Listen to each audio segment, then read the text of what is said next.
শ্রী পরমাত্মনে নমঃ। শ্রীমদ্ভগবদ্গীতা অথ চতুর্থোধ্যায়। শ্লোক নম্বর 38 এবং 39। নহি জ্ঞানেন সদৃশং পবিত্রমিহ বিদয়তে তৎস্বয়ং যোগ সংসিদ্ধ কালেনাত্মনি বিন্দতি। শ্রদ্ধাবান লভতে জ্ঞানম তৎপর সংযতেন্দ্রিয়ঃ। জ্ঞানম লব্ধা পরাম শান্তি অচিরেণাধিগচ্ছতি। অর্থ: ইহলোকে জ্ঞানের তুল্য অপর কিছুই নেই। সিদ্ধযোগী নিজ অন্তঃকরণে এই তত্ত্বজ্ঞান লাভ করেন।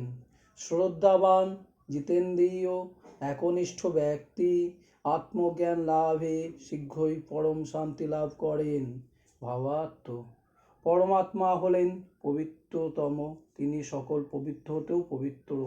একমাত্র তত্ত্বজ্ঞানের সাহায্যেই পরম পবিত্র সেই পরমাত্মাকে পাওয়া যায়। সেজন্য তত্ত্বজ্ঞানও অতি পবিত্র। পূজা, ব্রত, উপাসনা, জপ, ধ্যান, তপস্যা আদি যত প্রকার সাধন পদ্ধতি আছে এবং গঙ্গা, যমুনা, সরস্বতী প্রভৃতি যত নদ নদী আছে ও কেদার, বদ্রী প্রভৃতি যত তীর্থাদি আছে, সেগুলি পাপ নাশ করে। মানুষকে পবিত্র করাই ঠিকই, কিন্তু কোনো সাধন বা তীর্থাদি এই তত্ত্বজ্ঞানের সমান পবিত্র হতে পারে না, কারণ এগুলি সমস্তই তত্ত্বজ্ঞানের সাধারণ স্বরূপ এবং তত্ত্বজ্ঞান হলো ওইগুলির সাধ্য। শরীর, ইন্দ্রিয়, মন, বুদ্ধি প্রভৃতিকে করণ বলে। করণ দ্বারা কর্ম হয়। পরমাত্মতত্ত্ব হলো করণ নিরপেক্ষ, কারণ করণ দ্বারা পরমাত্মাকে লব্ধ করা যায় না। করণ হলো জড়, পরমাত্মা হলেন চিন্ময়। জড়ের সাহায্যে চিন্ময় প্রাপ্তি হতে পারে না। তত্ত্বজ্ঞান প্রাপ্তির জন্য কর্মযোগী গুরু এবং গ্রন্থাদির সাথে সাথে সাধনে তৎপরতার বিশেষ প্রয়োজন থাকে। কর্মযোগ অনুযায়ী কর্ম করলে এবং অপর কোনো প্রচেষ্টা না করলেও যোগী অন্তিমকালে নিজ মধ্যে নিজেই তত্ত্বজ্ঞান লাভ করেন। সংসার হতে সুখ আহরণে আকাঙ্ক্ষাই সর্ব অনর্থের মূল। কর্মযোগ দ্বারা শরীর ও সংসার হতে সর্বতোভাবে সম্পর্ক ছিন্ন হলে অহংভাব ও কর্তাভাবও চলে যায়। তখন আমি সেবক, আমি যোগী এই ভাব আর থাকে না। কোনো পাপও আর থাকতে পারে না, শুধু সেবারূপ ক্রিয়াই থেকে যায়।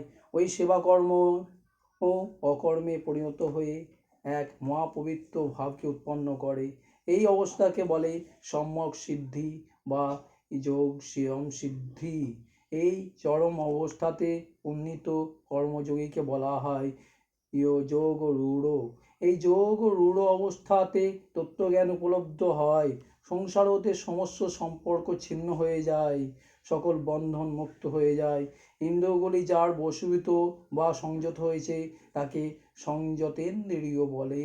যিনি অতি একাগ্রভাবে সাধনায় ব্রতী হয়েছেন তিনি তৎপর। পরমাত্মা, মহাপুরুষ, শাস্ত্র ও ধর্মে প্রত্যক্ষ এবং সম্পূর্ণ বিশ্বাস রাখাকে শ্রদ্ধা বলে।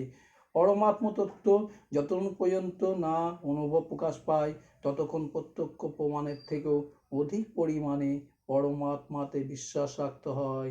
পরমাত্মা সর্বত্র আছেন এবং আমার মধ্যেও পরিপূর্ণরূপে আছেন, এই বিশ্বাস শ্রদ্ধা সহ দৃঢ়ভাবে মনের মধ্যে পোষণ করতে হয়। পুরোপুরি শ্রদ্ধা হলে পরমাত্মা প্রাপ্তিতে বিলম্ব হয় না, অর্থাৎ শ্রদ্ধাসম্পন্ন একনিষ্ঠ জিতেন্দ্রিয় যোগী শীঘ্রই আত্মজ্ঞানে অধিকারী হন এবং শান্তি লাভ করেন।